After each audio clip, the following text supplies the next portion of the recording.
사람들 가운데는 춤을 참 잘 추는 사람들이 있죠.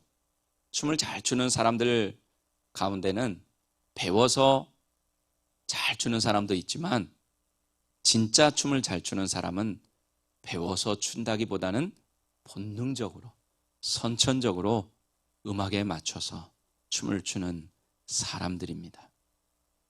춤을 추는 것을 좋아하고 춤을 잘 추는 사람을 우리는 춤꾼이라고 부르죠. 근데 이 최고의 춤꾼들은 음악만 나오면 그 음악에 맞춰서 누가 가르쳐 주지도 않았는데 음악과 하나 되어 아름다운 춤을 춥니다. 반면에 춤을 못 추는 사람들이 있습니다. 그들은 리듬이나 음악의 분위기 이런 거하고는 전혀 상관없이 춤을 춥니다. 자기가 추고 싶은 대로 추는 거죠. 그런 춤을 우리는 막춤이라고 그럽니다. 막춤. 그리고 이런 춤을 추는 사람들, 음악하고는 전혀 상관없이 춤을 추는 사람들을 몸치라고 그러죠. 몸치. 요즘 전 세계 음악계에서 K-팝, 한국의 대중가요가 조금씩 자리를 잡아가고 있는 것 같습니다. 이 K-팝을 이끄는 사람들은 주로 아이돌 그룹들인데 그들을 보면 춤을 정말 잘 춥니다. 저는 그것을 보면서 이런 생각이 들었어요. 우리가 세상을 살아가는 것이 우리의 인생이 춤추는 것과 같다. 그런 생각이 들었습니다. 이 세상에서 우리가 인생의 춤을 멋있게 잘 추려면 음악의 어떤 흐름, 음악의 리듬 이런 걸 잘 타야 돼요. 문제는 어떤 리듬을 어떻게 타느냐 하는 것입니다. 한국에는 어느 장단에 맞춰 춤을 춰야 할지 모르겠다 하는 그런 말이 있습니다. 장단을 영어로 번역을 하면 딱 맞는 번역이라 할 수 있는지는 모르겠지만 리듬이라고 할 수 있지 않을까 그렇게 생각을 합니다. 그렇다면 하나님의 백성이고 자녀된 우리는 어떤 음악의 리듬을 타야 할까? 어떤 장단에 춤을 춰야 할까? 그것은 바로 말씀의 리듬, 말씀의 장단입니다. 말씀의 리듬을 잘 타야 하고 말씀의 장단에 잘 맞춰야 합니다.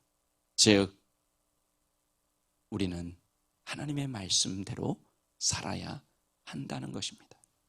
상황이나 조건의 리듬에 맞추고 사람의 리듬에 맞추는 것이 아니라 하나님의 말씀의 리듬에 맞추어 하나님의 영광을 위해 춤을 추는 그런 인생을 살아야 합니다. 그래서 저는 오늘 본문 말씀에 의지해서 춤추는 인생이라는 제목으로 상황이나 환경에 따라 조건에 따라 아니면 이 사람 저 사람을 쫓아가며 이리저리 흔들리는 인생을 살아가는 우리에게 주시는 은혜를 나누고자 합니다. 오늘 본문에는 예수님께서 잡히시는 장면이 기록되어 있습니다.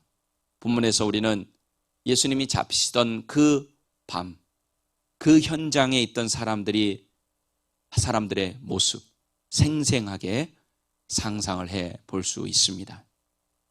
잡히시기 전이나 후나 예수님은 변함이 없으신데 그 변하는 상황에 따라 여기에 따라 저기에 따라 춤을 추는 변화무쌍한 인간들의 모습을 보게 됩니다. 예수님을 잡기 위해 가룟 유다가 많은 사람들을 데리고 왔어요. 그 중에는요, 그 당시 최고의 군인이라고 하는 로마 군인들도 있고요. 대제사장들, 또 바리새인들, 그들의 아랫사람들까지 다 동원을 했어요. 전쟁의 경험이 많은 세계 최강의 로마 군인들이 전혀 싸울 준비도 되어 있지 않은 예수님을 잡으려고 마치 전투에 임하는 것처럼 무기를 들고 왔다고 오늘 본문은 말하고 있습니다. 이것이 무슨 뜻입니까? 예수님을 체포하는 것이 결코 쉽지 않은 일이라고 그들이 생각했기 때문입니다. 예수님께서는 자신이 당할 일을 미리 아시고 그들 앞에서 도망가거나 어떤 다른 태도를 취하시지 않고 당당하게 그들 앞으로 나가셨어요. 그러면서 그들에게 묻습니다. 너희가 누굴 찾느냐?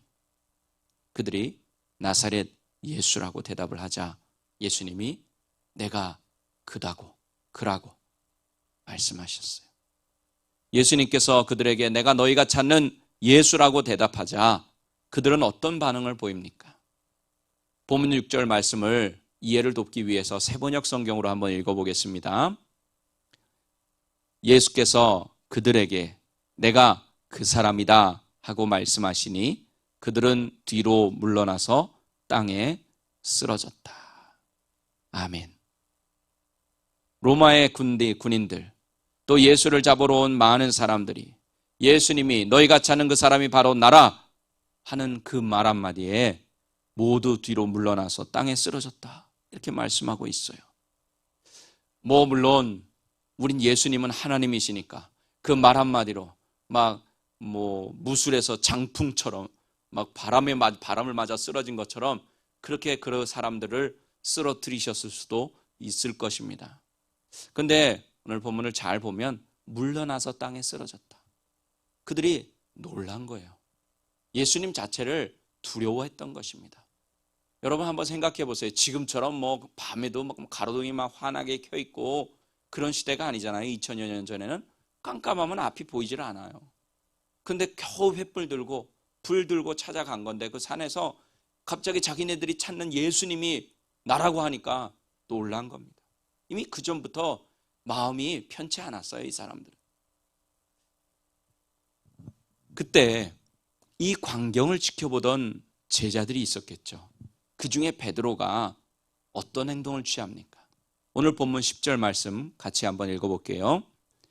이에 시몬 베드로가 칼을 가졌는데 그것을 빼어 대제사장의 종을 쳐서 오른편 귀를 베어버리니 그 종의 이름은 말고라. 아멘. 자, 성격 급한 베드로가 칼을 빼어들고는 대제사장의 종의 귀를 베어버렸어요. 물론 성경에 자세하게 기록되어 있지는 않아서 정확하게 모르겠지만 단칼에 사람의 귀를 벨 정도면 아마 베드로여도 칼을 많이 써봤던 사람이다. 칼솜씨가 좀 좋았던 사람이라 하는 것을 알 수가 있습니다. 자, 베드로의 이 모습 마치 영화의 한 장면 같아요. 자신의 스승을 잡으러 온 그 사람들을 향해서 자신이 앞서 나가서 칼을 빼가지고 막 싸우는 정말로 사나이 중에 사나이, 그런 멋진 남자의 모습같이 보입니다. 그런데 베드로가 로마 군인들이 무기를 가지고 온 이 현장에서 과감하게 이렇게 행할 수 있었던 것, 이유가 뭘까요? 불의를 보지 못하고 참지 못하는 의협심 때문입니까? 아니면 자신이 예수님께 말한 대로 절대로 나는 예수님을 떠나지 않고 예수님과 함께 죽겠다고 한 그 각오 한 말이 있어서 그 말대로 보여주기 위한 행동이었을까요? 예수님은 이런 베드로의 행동을 보고 잘했다고 말씀하지 않으셨어요. 칭찬하지 않으셨어요. 오히려 예수님은 베드로에게 이렇게 말씀하셨습니다. 오늘 본문 11절 같이 한번 읽어보겠습니다. 예수께서 베드로더러 이르시되 칼을 칼집에 꽂으라. 아버지께서 주신 잔을 내가 마시지 아니하겠느냐 하시니라. 아멘. 이 내용이 기록되어 있는 마태복음에 보면 예수님은 여기에 덧붙여서 칼을 가지는 자는 칼로 망할 것이라 하는 그런 말씀까지 해주셨어요. 그리고 이어서 이렇게 말씀하셨습니다. 마태복음 26장 53절에서 54절 말씀 같이 읽어보겠습니다. 너는 내가 내 아버지께 구하여 지금 12군단 더 되는 천사를 보내시게 할 수 없는 줄로 아느냐? 내가 만일 그렇게 하면 이런 일이 있으리라 한 성경이 어떻게 이루어지겠느냐 하시더라. 아멘. 예수님은 힘이 없어서 잡혀가는 것이 아니라 성경, 즉 하나님의 기록된 말씀을 이루기 위해서 그렇게 하는 것이다. 분명하게 말씀하십니다. 결국 예수님은 하나님께서 주신 잔을 피하지 않으시고 마시기 위해 잡혀가시죠. 예수님이 잡혀가시자 다른 제자들은 어떻게 합니까? 다 도망갔어요. 그리고 그나마 수제자라고 하고 그나마 예수님이 사랑하는 제자라고 하는 베드로와 요한이 예수님의 뒤를 몰래 따라갔습니다. 그나마 요한은 예수님이 잡혀간 그 대제사장의 집에 아는 사람이라 그 대제사장의 집들 안으로 들어갔고 베드로는 문 밖에 서 있었어요. 요한이 문 지키는 여자에게 지금 문 밖에 이런 사람이 있으니까 좀 데리고 들어오라고 베드로를 챙깁니다. 그래서 문 지키는 계집종은, 여자 종은 베드로를 데리러 가서 베드로의 얼굴을 보자 요한의 말을 전해줘야 되는데 느닷없이 너도 예수의 제자 중에 한 사람이 아니냐, 이렇게 말한 거예요, 여자아이가. 그러자 베드로는 나는 아니라 이렇게 부인을 해요. 그에 계속되자 마태복음에 보면 결국 베드로는 저주까지 하면서, 예수님을 저주까지 하면서 3번이나 부인하는 것을 볼 수 있습니다.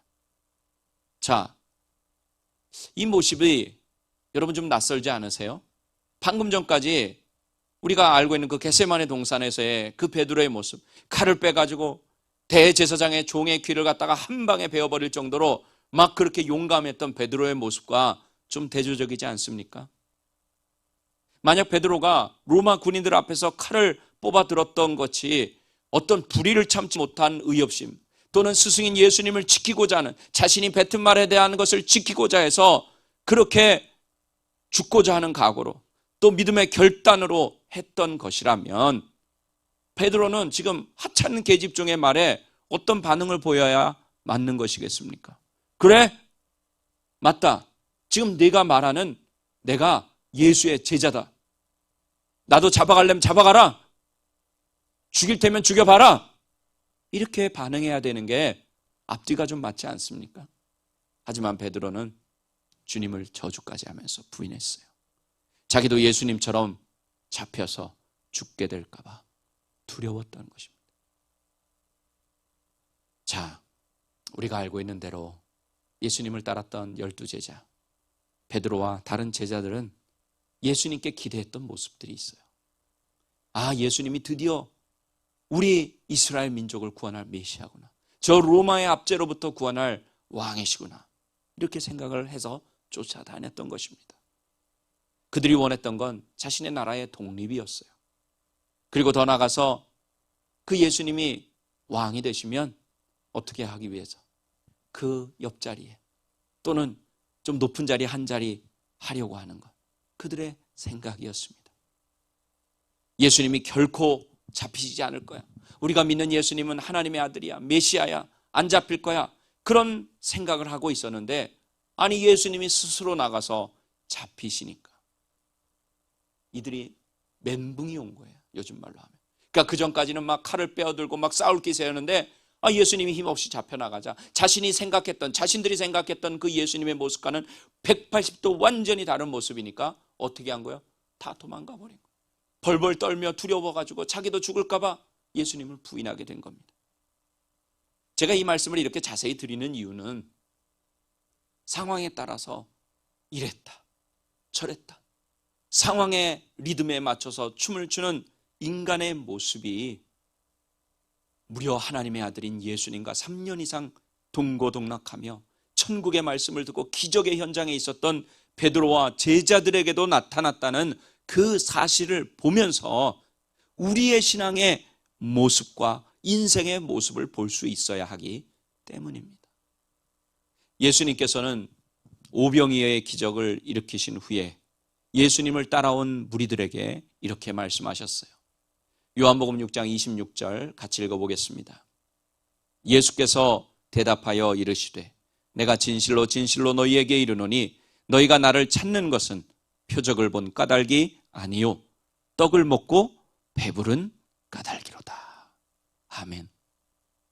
자, 예수님께서 예수님을 따라온 무리들을 향해서 너희가 내가 행한 표적, 내가 전한 말씀, 천국의 말씀 때문에 그거 듣기 위해서, 그거 보기 위해서 따라온 게 아니라 너희 배를 배부르게 하기 위해서, 배고픔을 해결하기 위해서라, 이렇게 말씀한 거예요. 즉 예수님은 무리들에게 뭐라고 하신 거예요? 너희들의 유익을 추구하기 위해서 지금 나를 따라온 거다. 너희들의 유익, 너희들이 원하는 것을 이루기 위해서 지금 나를 따라온 거다. 그렇게 말씀하신 겁니다. 우리는 여기서 우리 자신에게 진지하게 한번 질문을 해봐야 돼요. 과연 나는 어떤 이유 때문에 지금을 주님을 믿고 주님을 따른다고 말하고 있는가? 제자들처럼 자신만의 생각을 가지고 나만의 메시아의 모습, 나만의 예수님의 모습을 가지고 따르고 있는지는 아는가? 배부름의 문제를, 배고픔의 문제를 해결하기 위해서 내 유익, 내 소원을 이루기 위해서 그 목적을 지금 가지고 예수님을 따르고 있지는 않은가? 내가 지금 이 자리에서 예배드리고 있는 이유가 무엇인가? 나는 지금 예수님을 올바르게 따라가고 있는가? 우리는 이 질문에 대해서 솔직하게 대답을 할 수 있어야 합니다. 사도 바울이 한 얘기 한번 읽어볼게요. 갈라디아서 1장 10절입니다. 이제 내가 사람들에게 좋게 하랴, 하나님께 좋게 하랴, 사람들에게 기쁨을 구하랴. 내가 지금까지 사람들의 기쁨을 구하였다면 그리스도의 종이 아니니라. 아멘. 사도 바울은 자신이 사람들의 기쁨을 구했다면 그리스도의 종이 아니라고까지 말하고 있습니다. 자, 우리 나약해요. 연약해요. 우리 이거 인정해야 됩니다. 연약한 인간이기 때문에 먹고 살기 위해서 때로는 주님을 모른 척하고 때로는 베드로처럼 모른다고 부인해도 과연 괜찮을까? 사람의 비위나 맞추면서 때에 따라 상황에 따라 춤을 추며 사는 인생을 살면 되는 것일까? 내가 원하는 방식대로 또는 내 마음대로 그리고 내 이익을 위해 주님을 믿고 따르면 되는 것일까? 그런데 우리가 지난 성령 감림주일에 살펴본 대로 예수님이 잡히실 때 다 도망가고 저주까지 하면서 부인했던 베드로와 제자들은 주님이 승천하신 이후에 완전히 변해요. 상황에 따라 또는 사람을 기쁘게 하기 위해서 거기에 따라 춤추는 인생을 살지 않고 변화됩니다. 어떤 환경 가운데서도 주님만을 위해 춤추는 사람들이 되었어요. 사람들을 위해 춤추는 사람이 아니라 주님을 위해 춤을 추는 사람으로 살다가 순교했습니다.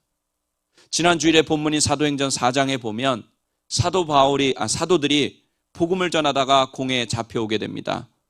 사도들을 공회 가운데 세우고 종교 지도자들이 신문을 해요. 너희가 무슨 권세와 누구의 이름으로 병든 사람들을 고치고 백성들을 가르친다고 전하느냐? 이렇게 물었어요.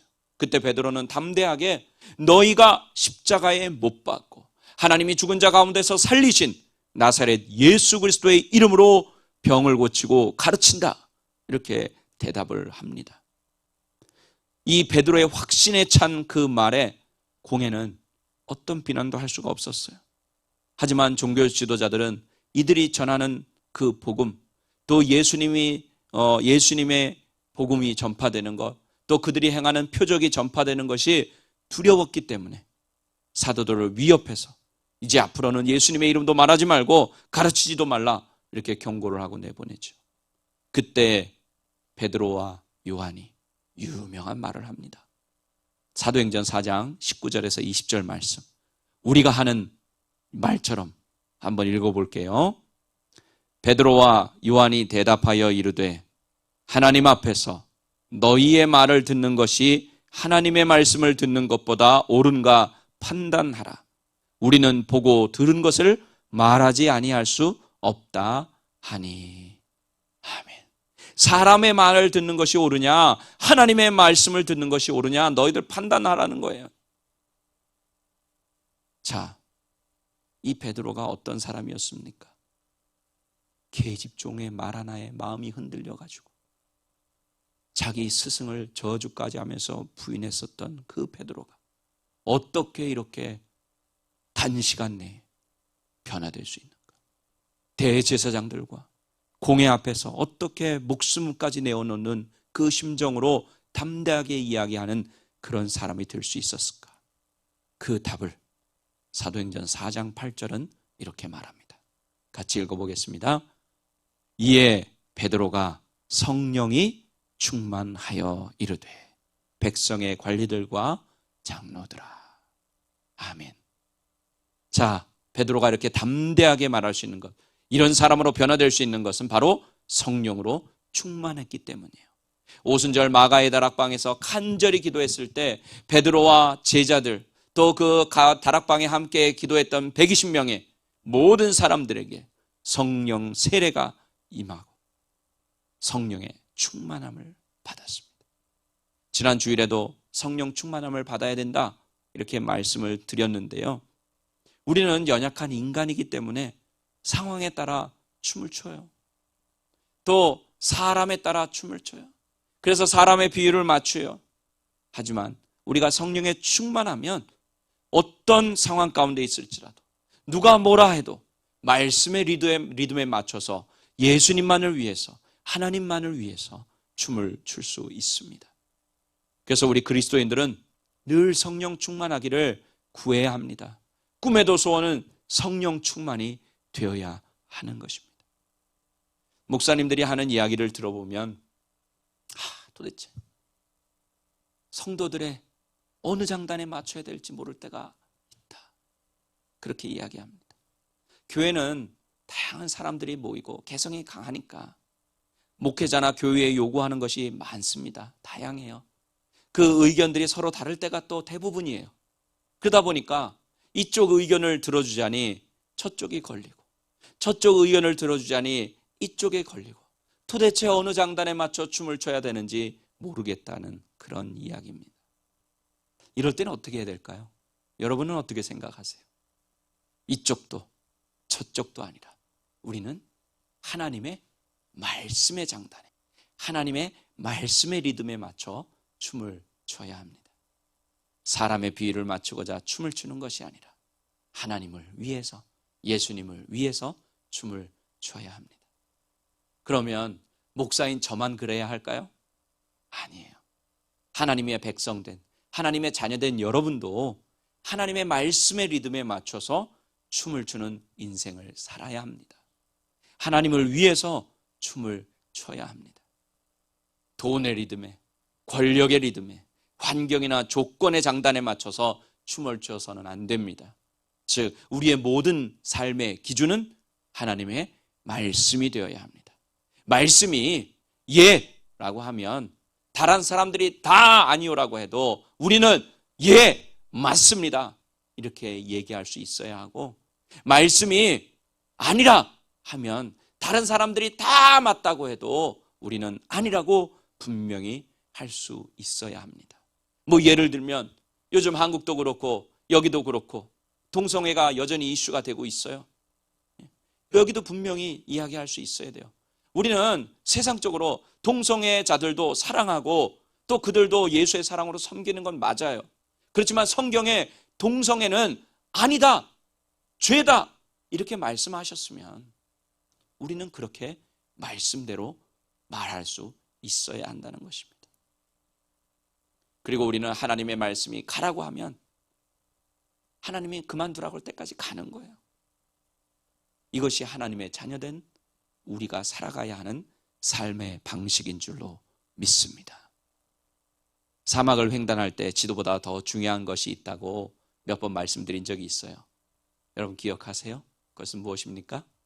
바로 나침반입니다. 나침반. 실제로 사막에서는 모래 폭풍이라도 불면 한순간에 언덕이 사라지고 또 새로운 언덕이 생기기도 합니다. 그렇기 때문에 지도가 필요 없는 경우가 있어요. 하지만 나침반은 꼭 있어야 합니다. 왜 그렇습니까? 나침반은요, 바람이 불든, 날씨가 좋든 덥든 춥든 상관없이 항상 정확하게 남과 북을 가리키고 있기 때문이에요. 어떤 자리에서도 항상 남과 북을 정확하게 가르쳐 주기 때문에 그 나침반을 보면 길을 찾아갈 수가 있는 것입니다.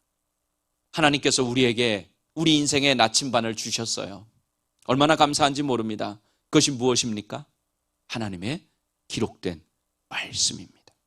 그렇게 우리는 세상과 상황과 조건과 사람의 장단, 사람의 리듬에 맞춰 춤을 추는 것이 아니라 항상 변함이 없는 진리 되시는 하나님의 말씀의 장단에 맞춰서, 하나님의 말씀의 리듬에 맞춰서 하나님을 위해서 춤을 추는 하나님의 사람으로 살아가야 할 줄로 믿습니다. 우리 사랑하는 오린교회 가족 여러분, 우리는 춤을 추는 인생을 살아갑니다. 중요한 것은 어떤 기준에 맞춰서 누구를 위해 춤을 추느냐 하는 것입니다. 우리는 세상이나 환경 그리고 사람의 장단에 맞춰서 춤을 추어서는 안 됩니다. 하나님의 말씀의 장단에 맞춰 춤을 춰야 합니다. 그리고 사람을 위해서 춤을 추는 것이 아니라 하나님을 위해서, 예수님을 위해서 춤을 춰야 합니다. 그리고 그렇게 춤을 추기 위해서는 성령으로 충만해야 합니다. 여러분과 제가 늘 성령으로 충만하여서 말씀의 장단에 맞추어 하나님만을 위해서, 하나님의 영광을 위해서 춤을 추는 그런 그리스도인들이 다 되시기를 예수님의 이름으로 간절히 축원합니다.